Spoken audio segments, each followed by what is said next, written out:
Hi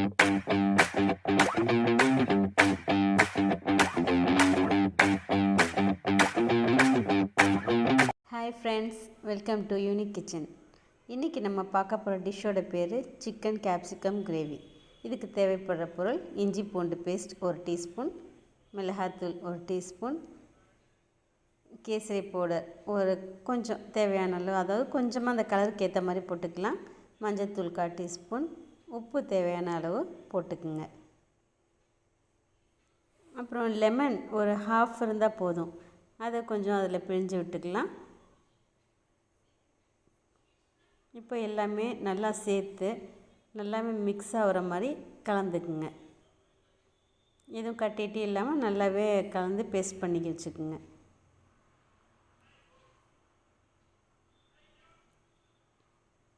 நல்லா கலந்துக்கிட்ட பிறகு நான் இதுக்கு ஒரு 1/4 கிலோ சிக்கன் தான் நான் எடுத்திருக்கேன்.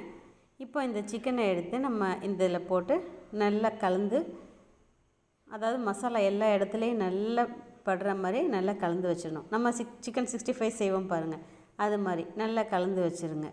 கலந்து கொஞ்சம் நேரம் மூடி அதை ஒரு பக்கமாக வச்சுருங்க. ஒரு 1/4 மணி நேரம் ஊறினா கூட போதும். இதை மூடி போட்டு மூடி வச்சிடலாம். இப்போ நம்ம மசாலா செய்கிறதுக்கு 2 வெங்காயம் சின்னதாக கட் பண்ணி நான் எடுத்து வச்சுருக்கேன்.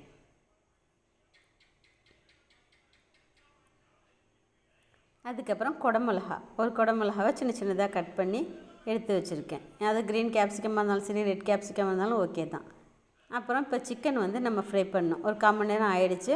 இப்போ கொஞ்சம் கடாயில் எண்ணெய் போட்டு சிக்கனை ஃப்ரை பண்ணி எடுத்துக்கலாம். ரொம்ப டீப் ஃப்ரை பண்ண வேணாம். ஓரளவு கொஞ்சம் வெந்திருக்கும்னு நம்மளுக்கு தெரியும்ல, அந்த ஸ்டேஜில் நம்ம அந்த சிக்கனை ஃப்ரை பண்ணி நம்ம அது தனியாக எடுத்துக்கணும்.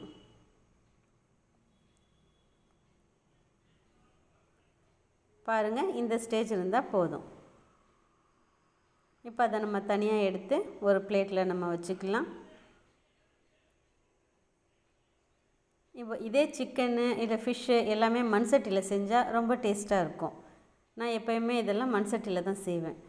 இப்போ சிக்கன் வறுத்த எண்ணெய் இருக்குல்ல, அந்த எண்ணெயை இந்த மண் சட்டியில் போட்டுட்டு நம்ம கட் பண்ணி வச்சுருக்கோமே ஆனியன், அதை போட்டு நல்லா வதக்கிக்கலாம்.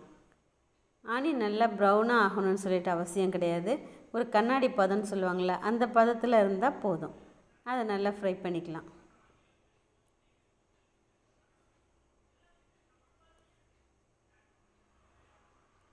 இப்போ இதில் இந்த கண்ணாடி பதம் பாருங்கள், இந்த பதத்தில் இருந்தால் போதும். இப்போது இஞ்சி பூண்டு பேஸ்ட்டு அதாவது இந்த மசாலாக்கு ஏற்ற மாதிரி இஞ்சி பூண்டு பேஸ்ட்டு 1 டீஸ்பூன் போட்டு வதக்கிக்கலாம். இதுக்கு காரத்துக்கு 1 டீஸ்பூன் மிளகாத்தூள், அதையும் போட்டு வதக்கிக்குங்க. திரும்ப இதில் கேப்சிகம் போட்டு கொஞ்சம் நேரம் வதக்குங்க. இதுக்கு தேவையான உப்பு கொஞ்சம் போட்டுக்குங்க.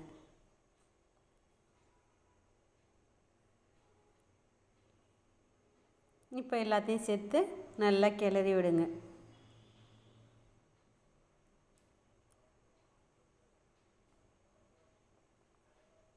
கொஞ்சம் நேரம் மூடி போட்டு லோ ஃப்ளேமில் ஒரு 5 மினிட்ஸ் அதெல்லாம் கொஞ்சம் வேகிற மாதிரி வச்சுக்கோங்க. ரொம்ப வெந்துட்டாலும் குழஞ்சிட்டாலும் நல்லா இருக்காது டேஸ்ட்டு. இப்போ தக்காளி சாஸ் ஒரு 2 டேபிள் ஸ்பூன் போடலாம். போட்டு தாராளமாக போட்டு அதை கொஞ்சம் கிண்டி விடணும். கொஞ்சம் கிண்டி விட்டுட்டு இப்போ நம்ம வறுத்து வச்சுருக்கோமே இந்த சிக்கன், அதையும் சேர்த்து அதில் போட்டு கொஞ்சம் நேரம் கலக்கி திரும்ப மூடி போட்டு கொஞ்சம் நேரம் வச்சுருங்க. அதே லோ ஃப்ளேம்லேயே வைங்க. ஒரு 3 to 5 மினிட்ஸ் ஆகிடுச்சு. இப்போ ஓப்பன் பண்ணி பார்த்து அதை கிளறி விடுவோம். ஒரு 1/4 டீஸ்பூன் பெப்பர் போட்டு கொஞ்சம் கார்னிஷ்க்கு கொரியாண்டர் லீவ்ஸ் போட்டு அதை கிளறி விட்டுக்கலாம். அவ்வளோதான், சிக்கன் கேப்சிகம் கிரேவி ரெடி. நீங்களும் ட்ரை பண்ணி பாருங்கள், டேஸ்ட் பண்ணுங்கள். எப்படி இருக்குன்னு சொல்லிவிட்டு கமெண்ட் செக்ஷனில் சொல்லுங்கள்.